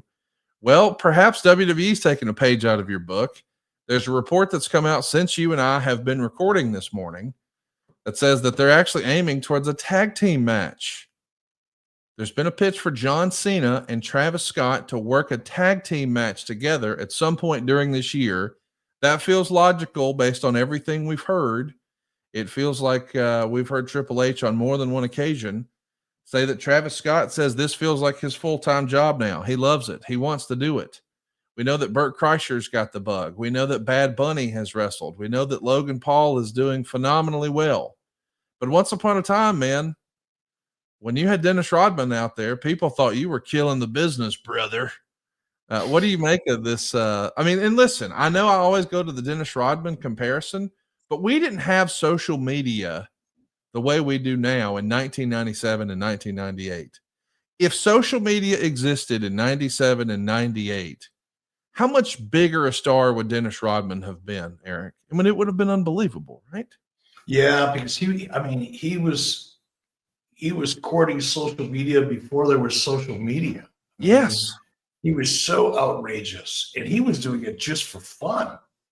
He wasn't trying to get attention. Well, he was obviously trying to get attention, but not like we do today. It would have been monstrous. It would have been awesome. Fun to be a part of. It was already fun to be a part of. It would have taken on a whole different level. What do you make of this report that we may be looking at a tag match with Travis Scott and John Cena? I know there's some of our listeners who are going to say, boy, I can't believe they're butchering John Cena's last year. The idea that he probably had a real plan for how he wanted to spend his last year in wrestling. He's probably been thinking about this and planning this and looking forward to it. And then he shows up at the Elimination Chamber, and they've already got all this merch printed for all these tours and everything's approved. And The Rock says, well, let's just turn him heel. And now it's an about face. And now he's going to be tag teaming with a famous rap musician. And by the way, there's a guy in my office who I love to death. You know him very well, Steve Patty. He came to me on Monday and he says, is this guy a big deal? And I had to put it in perspective. Yes, Steve, I know this is going to be hard to hear. He's perhaps a bigger deal than WWE when it comes to social media. He has 15 million more followers on Instagram than WWE does as a whole. Like, Travis Scott is a major influencer. There's no denying that. So I see the value in him tagging with John Cena, but I can't help but feel like if that happens, man, people are going to be critical of it. And I hope they keep that same energy they had when you were teaming Hogan with Dennis Rodman, or they're going to love it and claim that it's a genius move, yet still dunk on you teaming Hogan with Rodman. I don't get it. Make it make sense. Yeah, well, it does when you consider the audience. You know, it sounds so, trite, but you just have to look at the source. Let's go back to the first question, is how do I feel about it?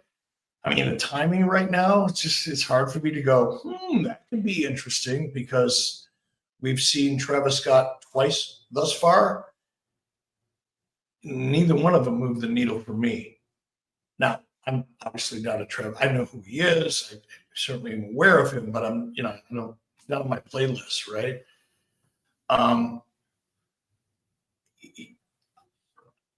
First of all, we don't know if that's even remotely true, because it came from a wrestling website. So Who knows? Could be somebody throwing out a hot take to try to get some action on their social media, which is 90% of the time the case. Or it could be, maybe it's true. If it's true, Travis Scott's got a lot of work to do. And I'm not saying that because of anything we've seen up to this point. I'm saying that because guys like Logan Paul and Bad Bunny set the bar, and it's a pretty high freaking bar. So I hope if Travis Scott said this feels like his full-time job, that he really means it, and he's cleared his schedule, because he's got two big names to follow that over-delivered by so much. I wouldn't want to be in Travis's shoes. But look, we know that WWE is really good at getting talent ready for this. We've seen it twice now. But Logan, we continue to see it. What does he have? 15 matches in his career, and all of them have been high-profile premium live event appearances. They're good at it if they've got a willing, coachable talent. So if Travis is willing and coachable and will dedicate the time, there's a backstory there. There's something there to work with, and hopefully it'll work out. Man, well, look at you with a good guess. Logan Paul's actually had 19 matches, but that does include, the Royal Rumble a couple of times. So, yeah, if you talk about singles matches, 17, you were real damn close, Eric. Here's the thing about Logan. Now, we didn't talk about this because we went right off on the main event so hard the other night. It's where we spent most of our time. Logan he still boggles my mind how good he is for only having had 19 matches or whatever the number is. It's just insane to be able to comprehend. But here's the challenge for Logan, I think, longer term, is we're used now to seeing Logan Paul come out and having a great match. It's kind of going back to expectations. Logan Paul has established very high expectations for what he does physically. And there's no doubt in my mind he'll continue to deliver on that aspect of it. But it's going to be really interesting to see what happens with his character. Does his character and his in-ring performance, does it plateau? Is it as good as it's going to get? Or are we going to see variations of the character so that we have growth, we have evolution, that we have a journey? Because I don't know how much better he can get in the ring, to be honest with you. I mean, given his size, how much better can this guy get? Noticeably better or incrementally better? I argue that because he's so freaking good, he can only get incrementally better, which doesn't really land on the viewer quite as much. But if Logan's Paul character can evolve, that's a whole different story. So that'll be really interesting, because right now it feels like I know exactly what to expect from a Logan Paul match, and it's good. It's great. But I'm going to need more as a fan. I'm going to need to see him grow one way or the other. And if I'm correct and he's kind of not maxed out, everybody can always improve. But if he's not able to do something radical with his in-ring performance to make him feel fresh, obviously his character is the best route. It'll be interesting to see what they do with him. Or are they just satisfied and are going to keep him kind of at the level he is for the reasons they're using him, which is much like Travis Scott for his social media presence. That's how you grow the brand. That's how you get people who aren't watching your show to watch your show and to sample it. So it'll be fun to watch. It will be fun to watch. Something that we're never going to be able to watch is creating a little bit of controversy a few days later, and I don't think this is one WWE had planned for. On Sunday night, immediately following WrestleMania Night 2, WWE went back to the Fontainebleau, and they presented the Roast of WrestleMania featuring Tony Hinchcliffe and friends. Tony Hinchcliffe is a mega wrestling fan. Years ago, he did a podcast based out of the Comedy Store, and he called his crew the Store Horsemen instead of the Four Horsemen. He's had Ric Flair on Kill Tony. He's buddies with Uncle Laser, who's a big wrestling fan. I mean, he has talked about his love of wrestling on Joe Rogan a lot. Famously, he made some headlines on the campaign trail last year for President Trump.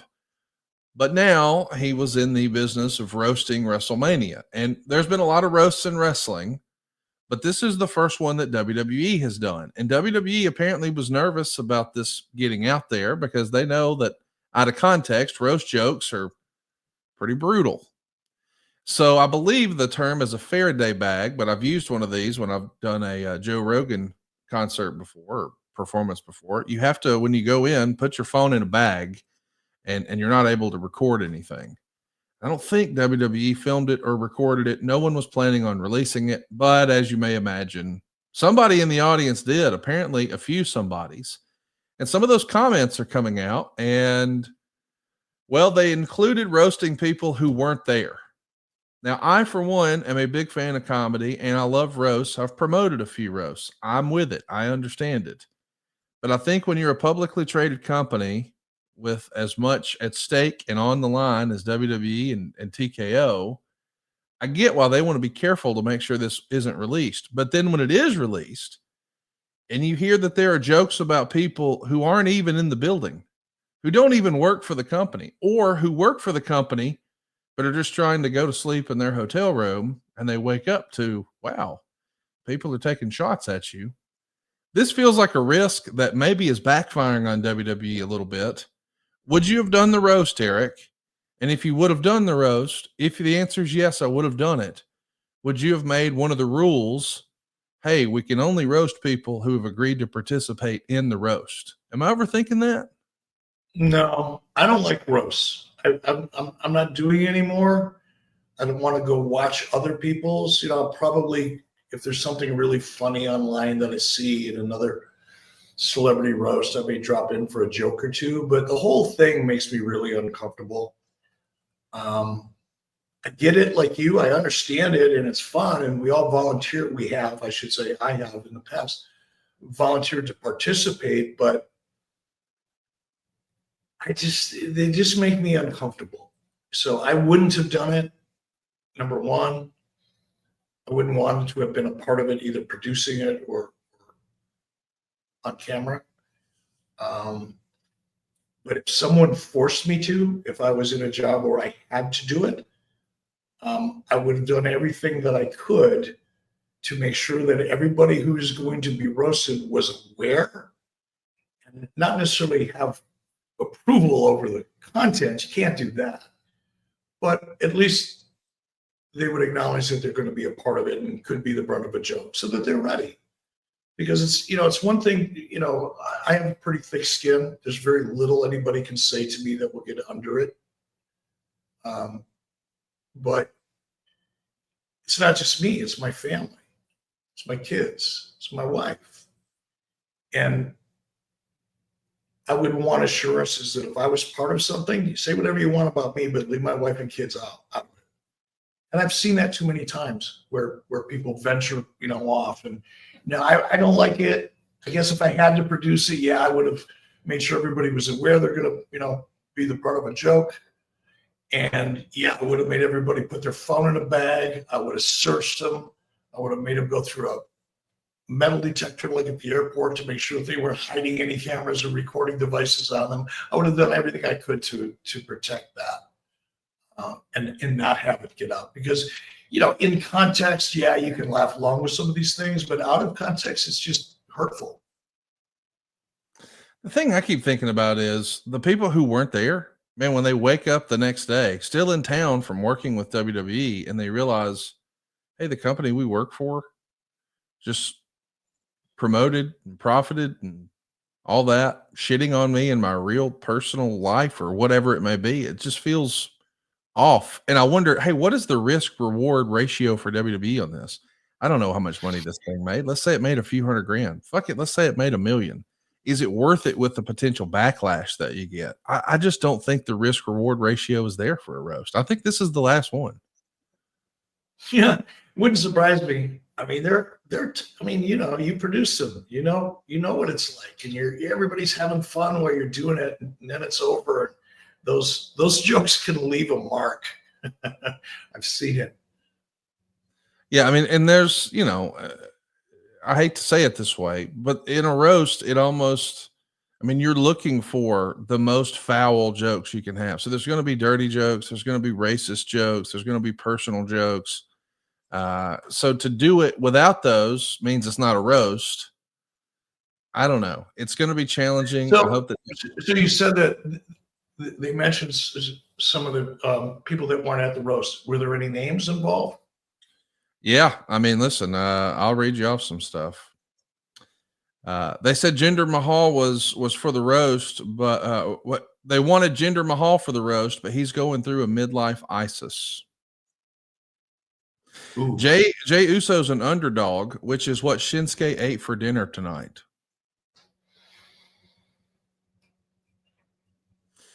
Prime and drumstick ice cream have more preservatives in them than Charlotte Flair's face. Can you imagine waking up the next morning, you're Charlotte Flair, just wrestled your ass off at WrestleMania, and you wake up and you see that, and you're like, wait, who said this? Where? A WWE show? Yeah, that's not too cool. I mean, listen, there were, I know that there's a lot of people who are defending Maurice, Miz's wife, because there were lots of jokes about how big WrestleMania is and how big the Allegiant Stadium is. It's almost as big as Maurice's vagina. But if Miz is a roaster, he's in line for that. Jinder Mahal doesn't work for the company. Shinsuke Nakamura is not there. Charlotte Flair's not there. There was even a joke about Del Rio and Paige. Neither of them work here. What are we doing? Like, it just feels like there's so much you could poke fun of with people who are on the dais, but people who are outside the tent or people who are in their hotel room, I don't know. It just feels like, what the fuck are we doing? What's the upside? I don't disagree. Especially, it wasn't produced for television, right? So, I mean, I don't know anything about it. This is the first time hearing about it, actually. Was it a ticketed event? Yes, it was at the Fontainebleau, exactly the same building you were in for the Hall of Fame, same room. Wow. Yeah, that seems like a whole lot of here's one feeling for a relatively pittance of revenue. So yeah, it wouldn't have been on my list of things to do. To be clear, on that same stage on Friday night, 48 hours prior to this, we finally welcomed Lex Luger into his rightful place in the WWE Hall of Fame. And 48 hours later, they call Lex Luger the total package. Total package is what the wheelchair salesman called. Come on, man. What are we doing? I just don't get it. I don't think it'll be done again. It's not going to be a highlight for WWE and WrestleMania weekend, but maybe it's a teachable moment.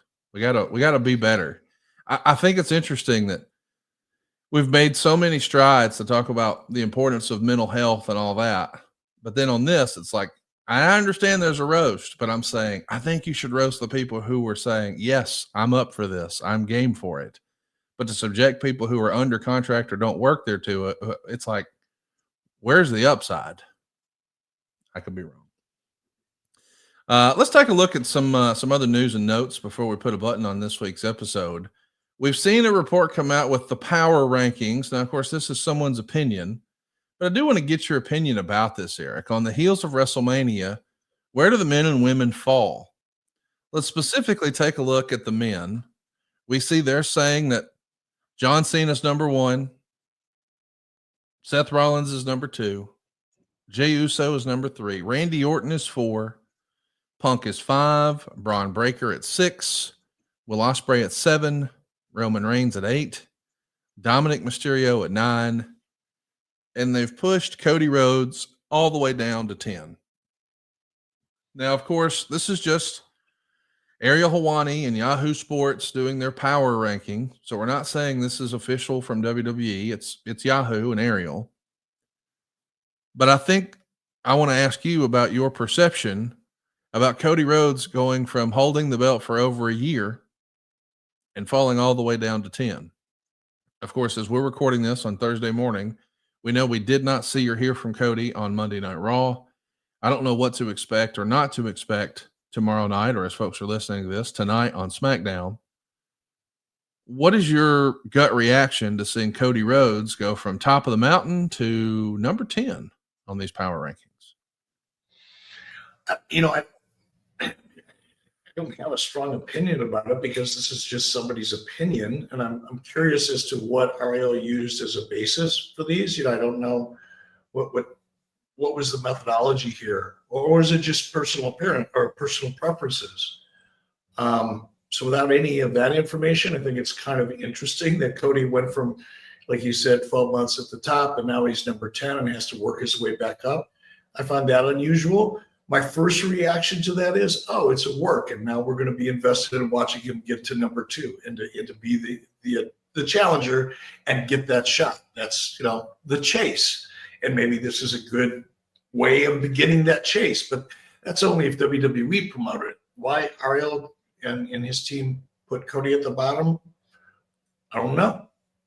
I have no idea, and I don't know how to react to that. If it's, like I said, work, and this is all designed to get us to cheer on Cody and watch him fight all the way up that food chain until he's the number 1 contender, I just thought that was automatic. If you lose the title, then you have a clause, you get a rematch. I suppose that's gone too. No. So much of that structural stuff no longer even really exists. I like what they did on Monday night. I don't know that you had a chance to see it, but as a reminder, we're less than 3 weeks away from Backlash. Backlash this year is in St. Louis. So we open the show with John Cena coming out, cutting a promo, old school heel stuff. He's going to have a little piece of paper so the ring announcer can give him a proper ring introduction. And then he's going to cut a promo, and he's talking about how no one has enough experience or is fast enough or strong enough or has enough ruthless aggression to take the belt from him. And out from under the ring slides Randy Orton, who sneaks up behind John Cena, delivers the RKO. It certainly feels as if it's Randy Orton and John Cena main eventing Backlash. And I, for one, absolutely love that. I know that some people would have preferred they got to the Randy Orton, John Cena story later in the year. But if routing had it where the pay-per-view is in St. Louis, it only makes sense that John Cena's last match in St. Louis should be against his longtime rival, Randy Orton. I love that. Yeah, it would be great to be there. But I'm like you. I just love seeing Randy Orton in a high level.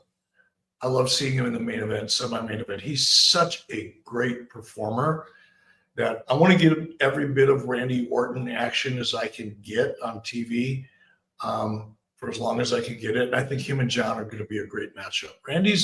Randy is really, I think, the best performer of our generation. The last 20 years for sure. He is such a phenomenal performer. I can't wait to watch him. Well, I can't wait to see them face to face in St. Louis. I think when it's all said and done, I may run over to paintyourlife.com and hook up Randy just in time for Father's Day. Hey, no fooling. Paint Your Life has been an absolute game changer for me and my family's life. And I want you to really think about this. What did you get mom and dad for Mother's Day or Father's Day last year or the year before? Or ever? Do you think you remember any present you gave your parents for Mother's Day or Father's Day? And even worse, do you think they remember? This year, you can give an unforgivable gift. The most unforgivable gift that you can possibly give is at paintyourlife.com.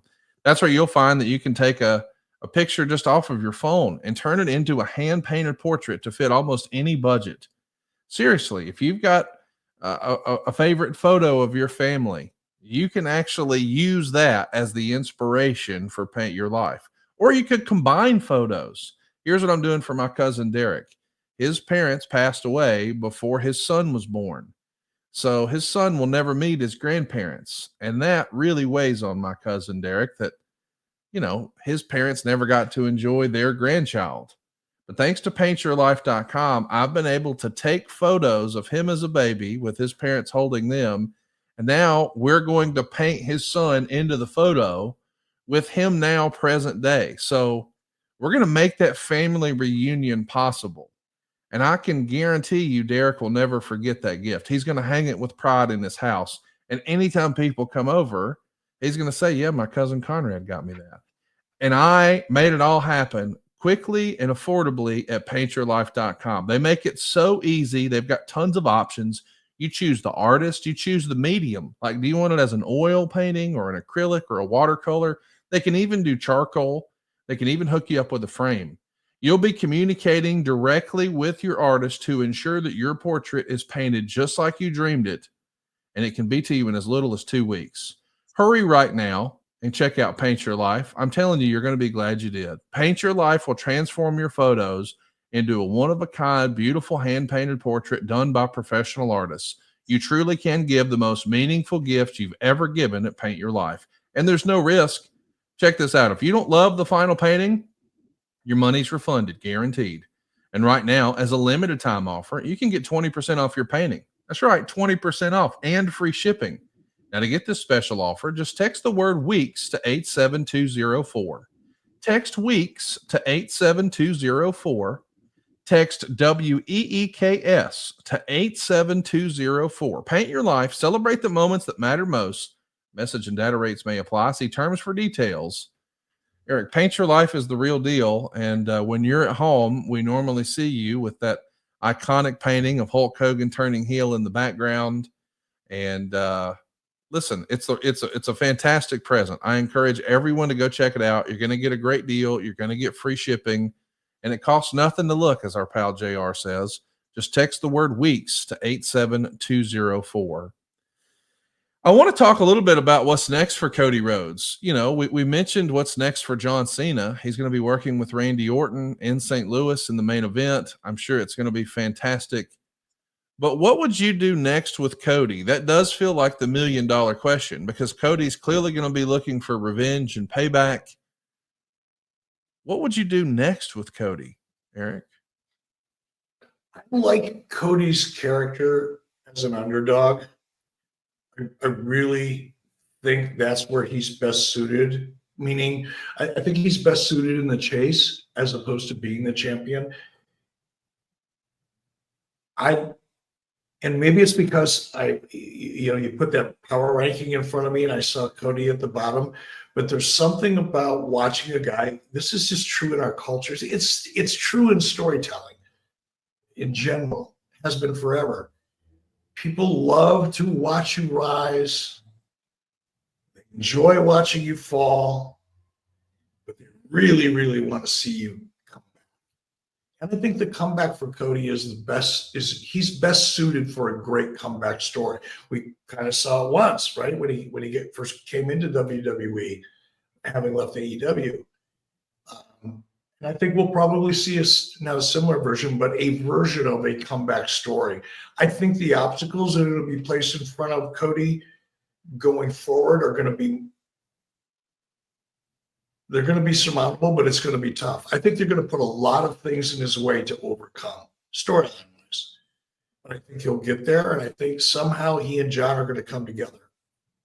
I don't know what it is, how, but I still believe, as we've talked about here previous to WrestleMania, I still think John's going to end his career as a babyface, and I think he's going to end his career with Cody Rhodes at his side. Just my take. I tend to agree. I could totally see that happening. I don't know that you saw it on Monday Night Raw, but they did something great with Gunther. I want to get your reaction to. He choked out Pat McAfee. Pat McAfee, of course, has a huge show on ESPN. He is one of the preeminent, if not the preeminent, talking head and influencer in the sports space. So he is a quote-unquote mainstream celebrity, but we also know he's mixed it up with some wrestling before. But in his heart of hearts, he's a football guy. He just happens to love pro wrestling. And Gunther comes out, puts a beat down on Pat McAfee, and chokes him out. This is great for headlines. It's going to get people talking. I think it's a good spot for Gunther. And I guess my question is, does this lead us to Goldberg and Gunther? I hope not. For the same reason, I talked about before. I'm not a big fan of dropping guys in that come from out of nowhere. It's different if it's a celebrity play. a Logan Paul, Bad Bunny, et cetera, et cetera. That I get, but I just don't. I don't see it with Goldberg and Gunther. There's nothing there. Is Bill going to become a part of the weekly programming for weeks and weeks leading up to it? Then yeah, sure, let's see that. Because I think character-wise, it could be interesting, but unless they're going to do something fairly extensive with Bill from a storyline and appearance point of view, I'd rather not see it, to be honest, because it feels like it's forced. And we're trying to get one more out of Bill Goldberg for no other reason than we want to get one more out of Bill Goldberg. I just don't like that. It just doesn't feel right to me. There's speculation that the Saudi show is going to happen on June 28th. So it does feel like if we're leading towards Goldberg's retirement match, if that's really the way we're going to frame it, and we're going to do it in Saudi Arabia, and he's training for the match now, and there's only one Saudi date this year, it feels like Gunther Goldberg, June 28th, Saudi Arabia. Would you be an advocate of that or no? Didn't they drop a Goldberg Gunther seed about 4 or 5 months ago? Wasn't there a little confrontation between the two of them? Yes. So Saudi Arabia would be the one instance where I can see why they're doing it. Because, again, I was there for 5 minutes, so what the hell do I know? Not much. But my understanding was the Saudis have their own ideas about what the card should look like. And I'm not saying booking wise, but they know who the top stars are. They know who is over in Saudi, or at least what the fans are talking about. So there is some input from the Saudi government into the talent that's coming. At least that was the impression I got from Vince while I was there. So I understand this as a one-off for Saudi. That at least makes sense to me business-wise, and I can understand why they're doing it. Everything else is the same because they're going to be promoting that match on television, right?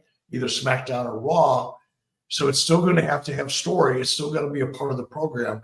But at least I understand the why. Why would they do Bill Goldberg and Gunther? The answer is because there's an appetite in Saudi for it. That makes sense to me. I get it. We should address the elephant in the room. I didn't want to start with this. I know it made most sense to do that, but I know it's going to be a downer. But there's no other way to bring it up than to just address it. Sadly, we finally lost Mongo. And it happened yesterday when I shared the news with Jeff Jarrett. He texted me back, praise God. Mongo's been in the fight of his life for a few years now. You really helped him get his start. I don't think a lot of people have even put this together, but he's the original Pat McAfee. If social media and streaming and all of that would have existed back then, and some of our listeners may not even know this, but he was an award-winning radio show host. He had a very successful radio program built on the back of his football career in the NFL. And then he parlayed that as an opportunity to get into the wrestling business. And he did quite well there. And I know that over the years, people have poked fun and said, oh, he wasn't the best wrestler. As a reminder, he was trained for one match, a single solitary match. And then after that successful match, they just put him on the road as a regular wrestler after one match. That's not normal, but he had enough charisma to pull it off. And he's finally in the NFL Hall of Fame where he belongs. And now no more pain, no more hurt. He's got the great reward. Tell us about Steve Mongo McMichael, Eric. Just such a fun guy. You know, and people asked me yesterday a lot, you know, do you have any Mongo stories? I really don't. You know, Steve and I were introduced to each other through Harvey Schiller. Harvey Schiller was the one who was president of Turner Sports who came to me and said, hey, I ran into Steve McMichael or his agent, whatever. He'd really like to talk to you about, you know, coming on as a commentator.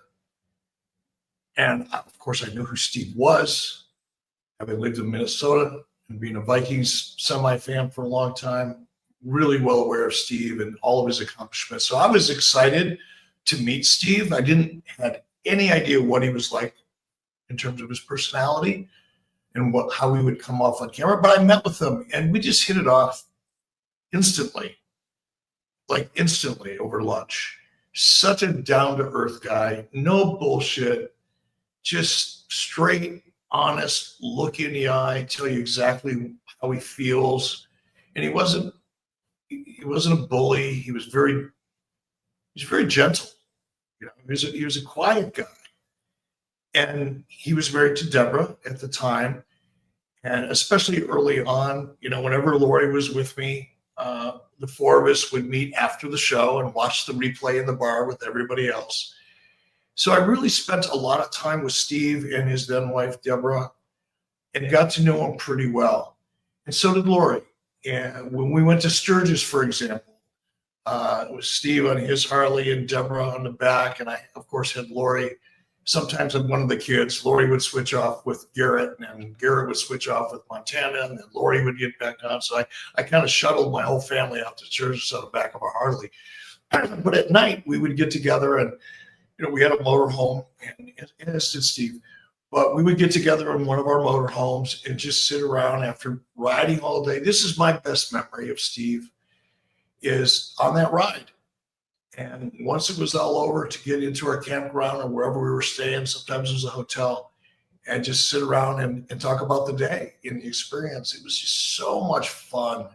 And he fit in so well with everybody. I mean, he was universally liked and respected immediately. He didn't have that, oh, he's a celebrity, so we have to be nice to him thing. People just gravitated to him instantly because he was a genuine guy. He had no airs. He didn't carry himself like he was more important or bigger, or he didn't even, you would have never known he was a celebrity or a Super Bowl winner or anything if you just met him. He was just a nice guy from Texas, and he had an amazing sense of humor. He's such a fun guy. I thought back on that a lot last night, about those times in particular. The one, yeah, I'll just let it go with that. He was a wonderful guy. He really found his faith. I reposted something last night that Steve said not long ago that I really found touching. And I'm happy for Steve that he's out of pain. Happy for his wife, Misty, and the team of people that took such great care of him. Grateful for them, and happy that Steve's in better hands and out of pain, because he was trapped in a body that I'm sure he struggled with. But and that's the other thing about Steve. You look at the pictures of him, even when he was sick. I remember I was at a convention like 2 years ago with and Ric Flair was there, and Booker T was backstage. It was like 4 or 5 of us from WCW when Steve was there. We're all backstage having a sandwich or whatever we were doing, waiting. And you know how Rick is. Let's call Steve. And sure enough, he called Misty, and she put him on, his wife, and she put Steve on the phone. And Steve's telling jokes. Man, he's cracking jokes while he's fighting for his life. And last night I said he's the toughest man I've ever known. That's what I mean. I mean, he was obviously tough, physically tough as a man. But the mental and spiritual toughness of this man, I don't know. I've never met anybody like him. So I pray for him, and I'm glad he's resting. One of the all-time best. He was a man's man, a super fun guy. We used to have him on Ric Flair's podcast. And even when you were talking about being backstage and Flair saying, let's call Mongo, we were in Chicago for that fundraiser, Money for Mongo, Eric, at our Top Guy Weekend event when he did that. And Rick jumped at the chance to be there for Steve. And I know that, you know, Rick has his fair share of critics, and a lot of that is deservedly so online. But, man, he was a champion for Steve McMichael in a big way from day one, was he not? He was. You know, look, just like the rest of us, Rick is not without his critics. Sure. But when Rick is loyal to you and it's sometimes a hard thing to pin down on him. But Rick had a loyalty to Steve from the very beginning and a respect. And I think that's where it all starts with someone like Ric Flair is ultimately it comes down to respect. And Rick had a ton of respect for Steve and truly loved him.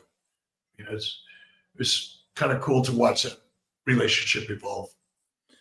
You know, I think everybody listening to this has at least heard me mention my best friend, Cassio Kidd. And when we did our very first Starcast in Chicago, I thought, well, we're doing a wrestling convention in Chicago. We got to have Mongo. Well, Cassio was assigned Mongo's table. So he was, you know, helping process the orders and take photos and all that. And they became fast friends. And he made, and I mean forced Cassio, try the Super Bowl ring on. I just thought it was so cool that he was so giving and understood what it was like to be a fan. And his fan interactions, I think, are legendary. And as we were recording this morning, I saw one that appeared on my timeline from yesterday that I wanted to share with everybody because I think this sort of tells you who Steve was as a dude and as a fan and as a performer. There's an account on Twitter at ZEE8552 who tweeted, I was at a Bears event as a kid and I yelled at Steve McMichael, screw the Packers. He came over to me and put his hand on my shoulder and said, son, you shouldn't use that language. It's fuck the Packers. Shout out to Steve Mongo McMichael. Thoughts and prayers to him and his entire family. He will be missed. And we're going to bring today's show to a close. I hope that some of you will go look up some of his compilation videos from his days on the football field. I know there's some negative, silly wrestling stuff, but I want you to view that through the proper context. He was trained for one match and then put on the road after that, and he still left an impression at the height of the Monday Night Wars. A lot of love for Steve Mongo McMichael here on 83 Weeks, and we greatly appreciate you guys joining us for another episode of 83 Weeks. If you haven't already, I want to encourage you to hit that subscribe button, turn on your notifications bell. It greatly helps us. And let's hear your comments. We're going to start reading some of those comments here on the program. So what you like, what you don't like, give us the thumbs up, give us the thumbs down, and we want to hear from you. We're soliciting that feedback. And next week, our topic will be the one and only Dustin Rhodes. We've been talking about some different legends here today, and certainly including The Rock and Triple H, and now John Cena is in his final year. We don't know how much is left for Dustin Rhodes, but we're all looking forward to seeing what's next, and we're going to talk about what has been next week here on the show. I'm pumped to talk about Dustin Rhodes next week, Eric. How about you? So am I. I love the guy. He's just salt of the earth, and I can't wait to talk about him. Nothing but respect for Dustin. Join us live right here at 83weeks.com.